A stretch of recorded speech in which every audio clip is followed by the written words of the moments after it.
नमस्कार दोस्तों, मैं डॉक्टर विनीता पांडे एक बार फिर आपके सामने उपस्थित हूँ। आपने देखा था कि पिछले वीडियो में हमने पार्ट्स ऑफ स्पीच के बारे में पढ़ा था और जैसा कि आपको पता है कि पार्ट्स ऑफ स्पीच का जो पार्ट है वो आपके नाउन, प्रोनाउन और एडजेक्टिव ये सारी चीज़ें होती हैं। तो हमने नाउन के आपके जो पार्ट होते हैं, प्रकार होते हैं, भेद होते हैं, उनके बारे में पढ़ा था। आज हम यहाँ पढ़ने जा रहे हैं सर्वनाम के बारे में। तो मैं आपको ये उदाहरण आपको दिखाना है, इसलिए मैं आपको इस तरह से दिखा रही हूँ। तो सबसे बड़ी बात है कि द प्रोनाउन कि ये है क्या, तो जो शब्द संज्ञा के स्थान पर प्रयुक्त होते हैं प्रोनाउन कहलाते हैं। अगर हम डेफिनेशन देखें इंग्लिश में तो the word which are use in place of a noun are called pronoun. तो जो संज्ञा के स्थान पर प्रयोग किए जाते हैं वो आपके सर्वनाम होते हैं। अब अगर हम एग्जाम्पल देखते हैं तो हम देखते हैं कि ममता इज़ माई सिस्टर। तो ममता का, जैसे आपका ममता का नाम है, उसकी जगह हम शी को यूज़ कर सकते हैं। तो यह वह ये सारे जो चीज़ें, मैं, तुम, ये जो है वो प्रोनाउन का रूप है। The peon is at the gate, तो कॉल हिम हेयर, हिम का यूज़ हमने किया। और सोहन हैज़ ए डॉग, तो इट बार्क एट नाइट, ये वह रात को भौंकता है। तो ये सोहन के पास एक डॉग है और वो रात को भौंकता है। आगे हम देखते हैं कि काइंड ऑफ प्रोनाउन।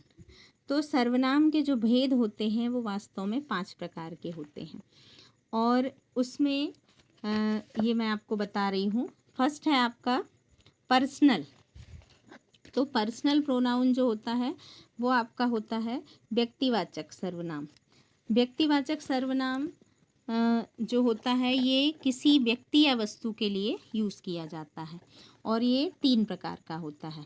तो फर्स्ट है आपका पर्सनल प्रोनाउन, सेकंड है आपका डेमोस्ट्रेटिव प्रोनाउन और इसके बाद हमारा है थर्ड आपका रिलेटिव संबंधवाचक प्रोनाउन और इंट्रोगेटिव प्रोनाउन जिसमें आपका प्रश्नवाचक होता है और रिफ्लेक्सिव प्रोनाउन जो परावर्ती सर्वनाम होता है।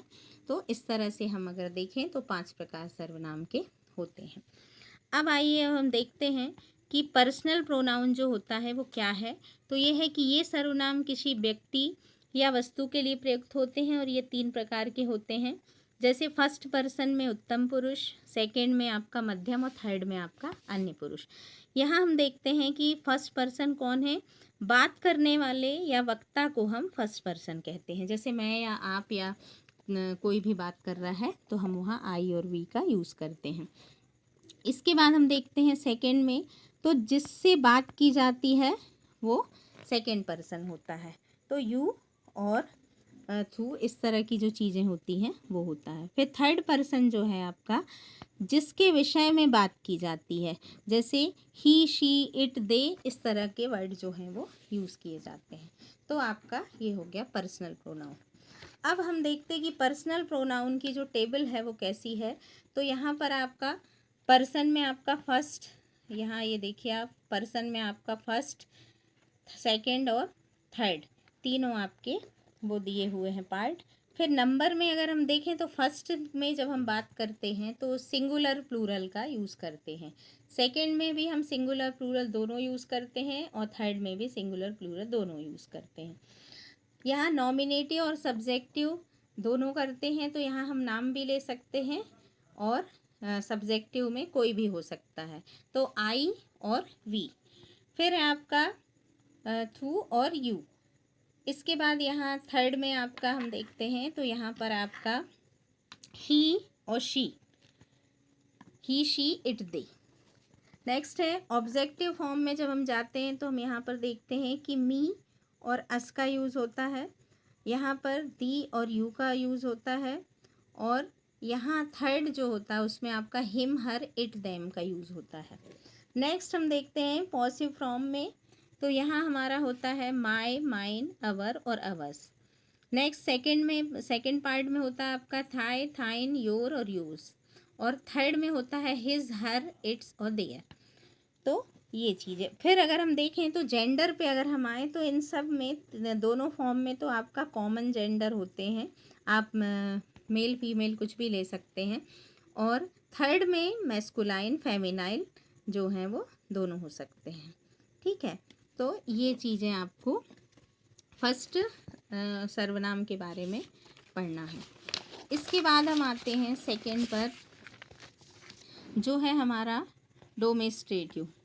डेमोस्ट्रेटिव प्रोनाउन में ये किसी नाउन की ओर संकेत करते हैं, जैसे दिस, दैट, दीज, दोज।